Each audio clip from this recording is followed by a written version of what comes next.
চা হয়ে গেছে। আরে গরম গরম বাপ চা। রে বাপ, টমো আজকে আমাদের কপাল খুইলে গেছে, চা বানাই নিয়ে আইছে।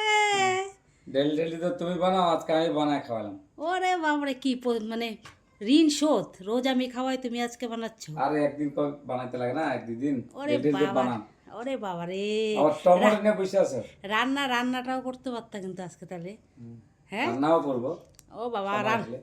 সময় হলে কবে? আমি যেদিন উপরে যাবো গা সেদিন। টমেটো নিয়ে বসে আছো, দেখো তো। টমো টমো হলো আমার।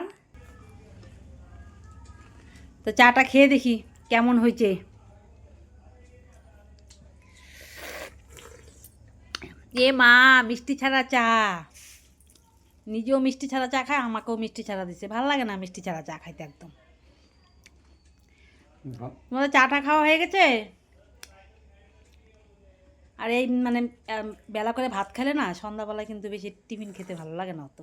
আবার রাত্রে নাহলে ভাত খেতে ভালো লাগে না। আবার রাত্রে তো ভাত খাই না আমরা, রুটিটাই বেশি খাই। তখন একটু মুড়ি দিয়েই চা খাবো। আমার মুড়ি দিয়ে চা খেতেই ভালো লাগে। আমাদের সোনার ওই দেখো, রাগ করে টেবিলের ভিতরে মুখ ঢুকায় শুয়ে আছে। সোনা, তুমি কি রাগ করেছো?